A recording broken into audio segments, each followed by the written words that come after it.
Puddin' Belly must have sensed that it was too quiet.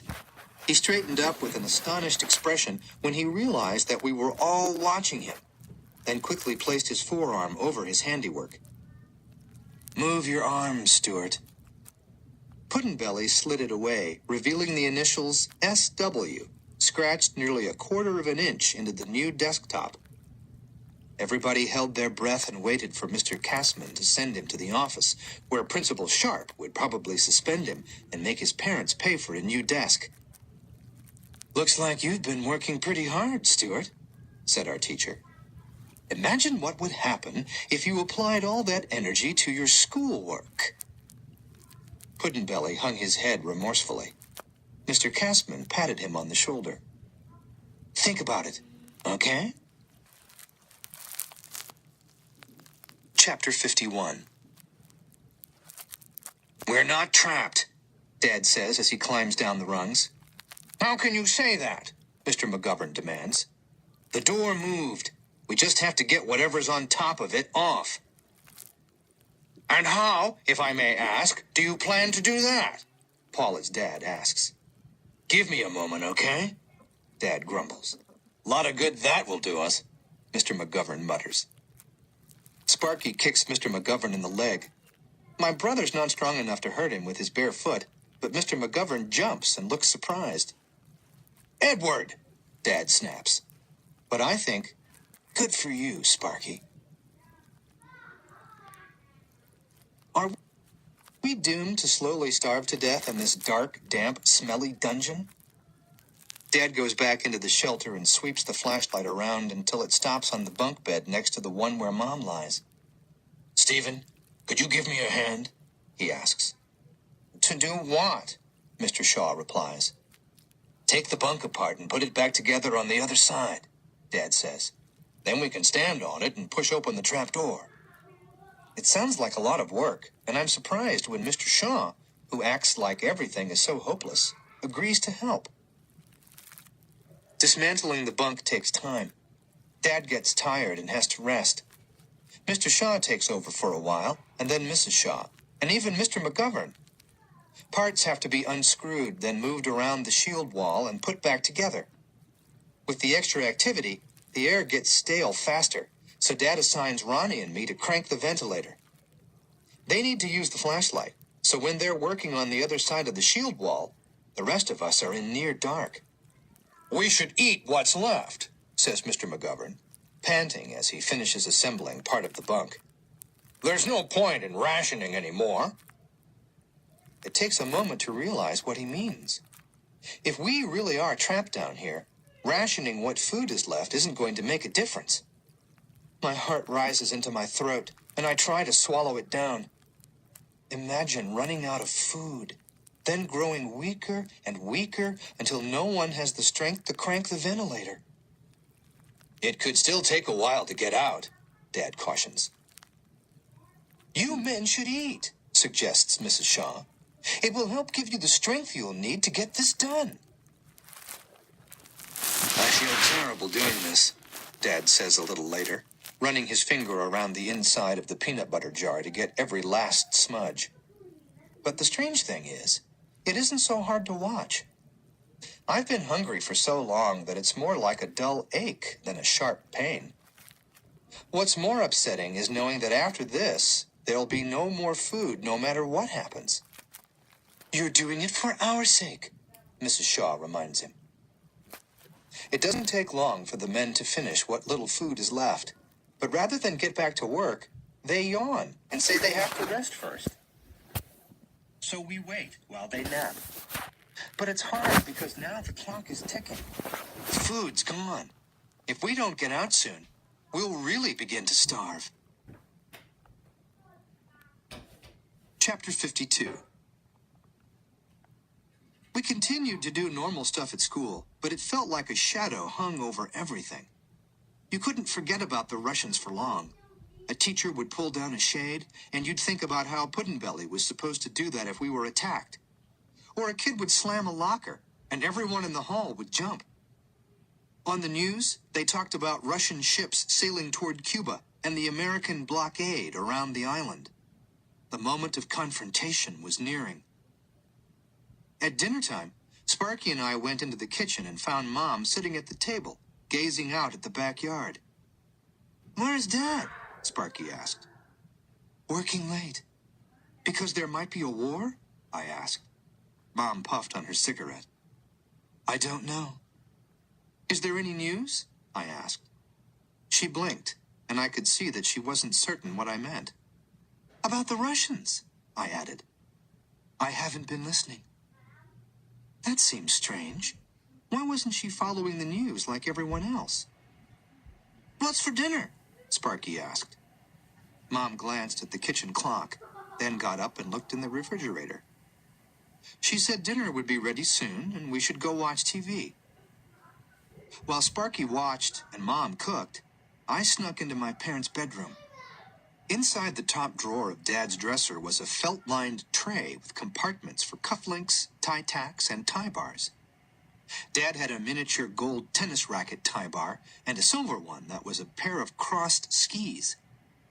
Another compartment held the small brass stays he inserted into his shirt collars so that they would keep their shape all day.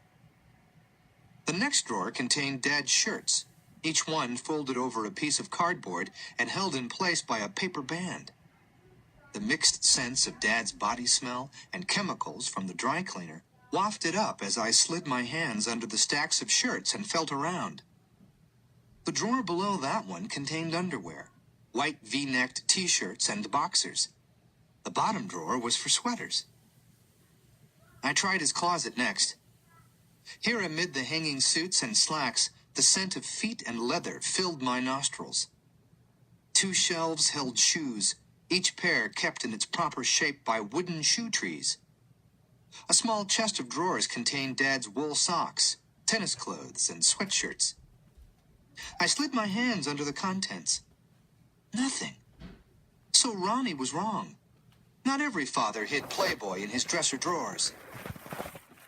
Now I looked up. Above the rod where Dad's suits hung was a shelf, and from the floor I could see the corners of things like boxes and maybe a book. I climbed up on the chest of drawers. The shelf was still mostly out of reach, but if I stretched on my tiptoes, there was one green box I was able to work toward the edge until it tipped and fell into my hands. It was the size of a cereal box, but heavy, and I was lucky that it didn't slip through my fingers and crash to the floor. The box had the shiny, slick feel of newness. Still standing on the chest of drawers, I opened it curiously. Inside was a gun. Other than on a policeman's belt, it was the first real gun I'd ever seen. The metal had a vague sheen of oil, and I was afraid to touch it, afraid that it might go off accidentally in my hands. Then Mom called, "Scott! Edward! Dinner!" I inched the box back up on the shelf. There was only one reason why Dad would have a gun. For war. In the kitchen, instead of setting the table, Mom had placed 2 plates of spaghetti and meatballs on a tray, along with napkins, forks, and glasses of milk. She said, "They're for you and Edward. Go eat in the den." "Dad said we're not allowed." "I say you can," Mom said. I carried the tray into the den, where Sparky was watching Quick Draw McGraw, and placed the food between us. Sparky touched the spaghetti with his fork, then stared at the TV. I felt my insides tighten anxiously. Dad had a gun. Mom was letting us eat in the den. Could there be any clearer signs that the end of the world was approaching? Chapter 53. We sit in near dark in the shelter and listen while the men work on the other side of the shield wall. Sparky has taken up permanent residence on Janet's lap. "What's the first thing you'll do when you get out?" Mrs. Shaw asks. Sparky, "Everything." Paula, "Take a bath." Ronnie, "Eat something good." Me, "Take a bath and eat something good." Ronnie's mom says, "What about you, Janet?" "Look for my children, Mrs. Shaw." Ronnie's mom utters a little, "Oh," of surprise. "I'm so sorry."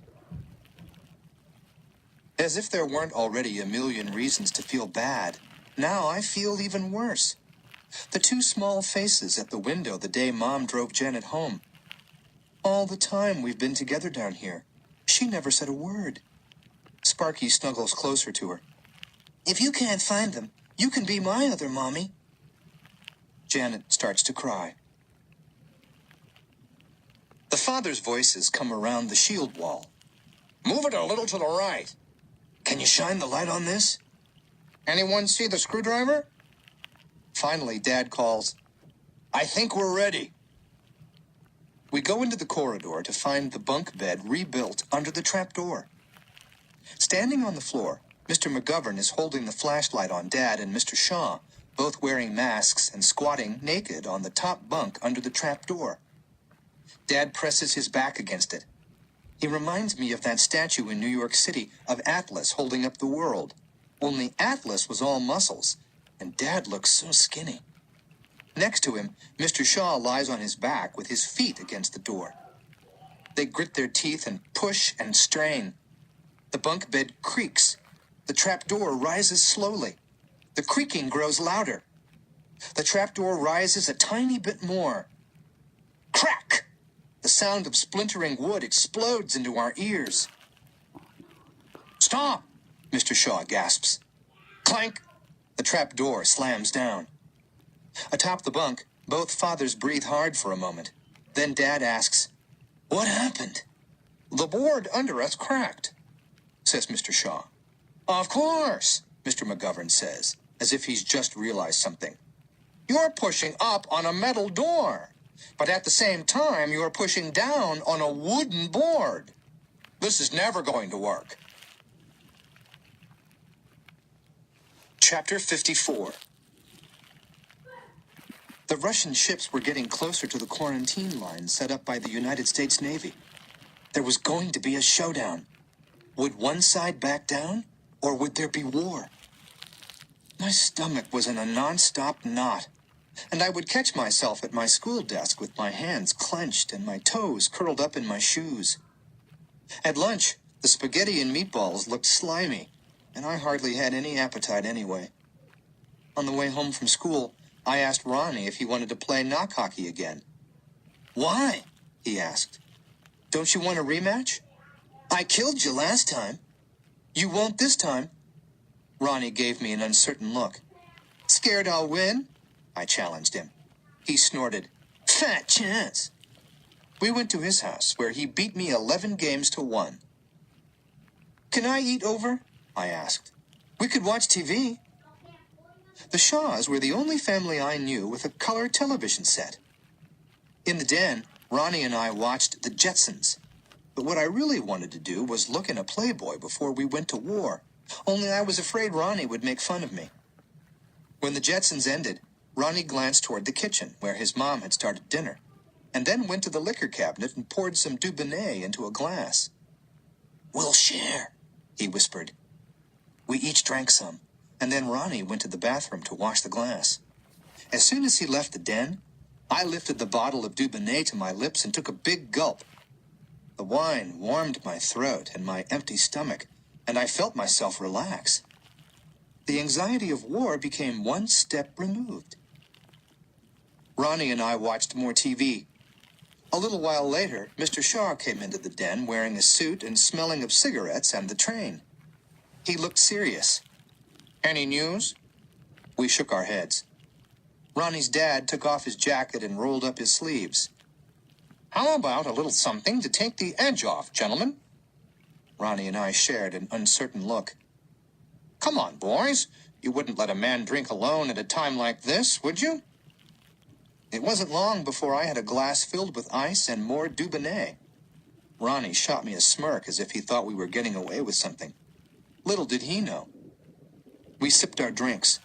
When I closed my eyes, I felt like I was on the deck of a boat in swaying seas. That bomb shelter might come in handy after all, Scott, Mr. Shaw said. For once, he wasn't joking. You really think we could go to war, Dad? Ronnie asked. It's hard to imagine, Mr. Shaw said gravely. I mean, the sheer insanity of it. No one can win. What if the Russians don't care about winning? Ronnie asked.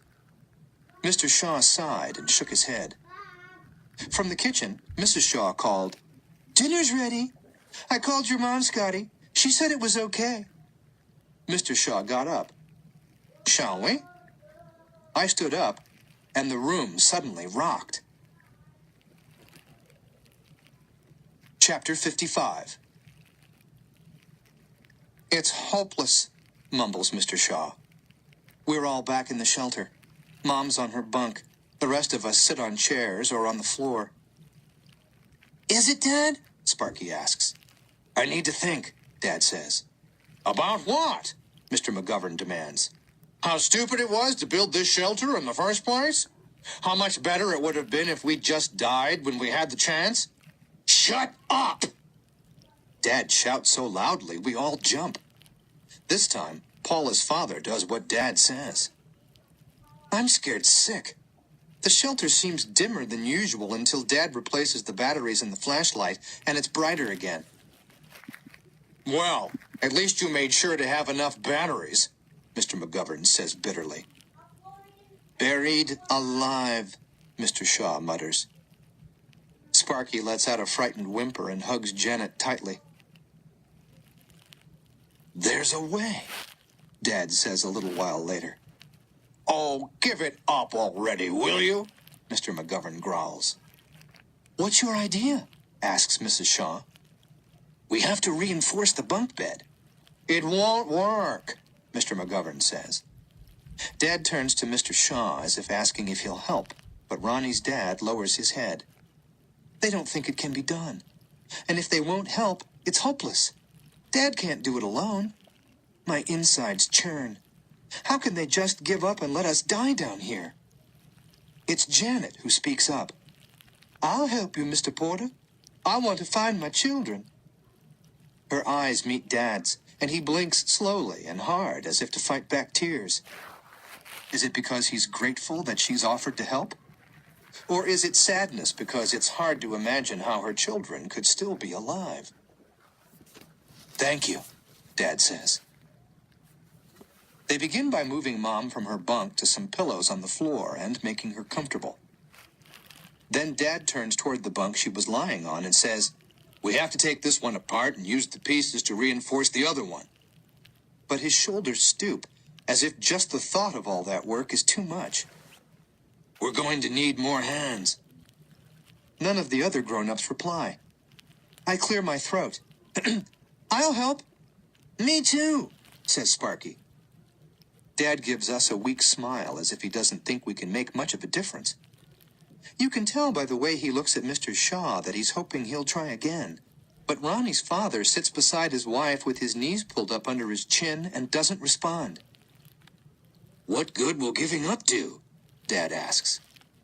Ronnie's dad looks up at him and then back down without answering. "Seriously, Stephen," Dad persists.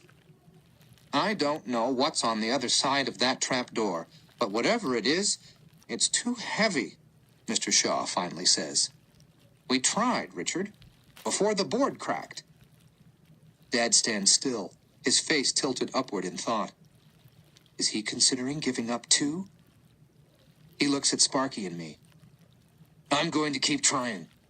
Come on, boys." I realize I've been holding my breath. When I push myself up, dizziness causes my vision to narrow, and I have to bend over with my hands on my knees and my head as low as it will go. When I straighten up, everyone's staring. "You okay?" Dad whispers. I nod. He gives me a screwdriver and shows me which screws to take out of Mom's bunk bed. I do what I'm told, but I don't say what I'm really wondering. Is he just trying to keep us busy so we won't think about what's ahead? Chapter 56. Whoa! In the Shaw's den, Ronnie's father caught me by the arm. "Steady, sailor." Holding my elbow, he led me into the kitchen, where 4 aluminum trays were set with little compartments that kept the meat from touching the potatoes and vegetables. Mrs. Shaw pointed to a chair. "You're there, Scotty." I went to sit, but missed the chair and nearly fell over. Mrs. Shaw frowned and looked at her husband. "Cheap drunk," said Mr. Shaw. Mrs. Shaw's eyes widened. "Stephen, you didn't." "Couldn't have been more than a thimbleful," Mr. Shaw said. "He just needs to get something in his stomach." We began to eat. I tried to cut into the meat, but it was really tough. "Scott?" Mr. Shaw cleared his throat. "Your knife's upside down?" "Oh." I turned the knife and started again. That's when the Salisbury steak shot off my tray and landed in the middle of the table like a small brown island on a sea of white. "Let's try a sharper knife." Mr. Shaw went to a drawer and got one with a black handle. "Careful with this one, okay? We'd like to send you home with all 10 fingers. Ronnie made a funny noise, as if muffling a laugh. I decided to try the corn, but most of the kernels fell off the fork before they got to my mouth. "Care to spoon-feed your friend, Ronnie?" Mrs. Shaw suggested. "Why doesn't he just go home?" Ronnie sounded like I'd become an embarrassment. His parents had a conversation with their eyes. Mr. Shaw turned to me. "Try the mashed potatoes, Scott." It would have been impolite not to, but as soon as I felt that mealy sensation in my mouth, I spit them back onto the tray. Ronnie muttered, "Jesus Christ." "Sorry," I apologized. "I forgot that I hate mashed potatoes." "Now will you send him home?" Ronnie begged his parents. "Or are you scared you'll get into trouble because he's drunk?"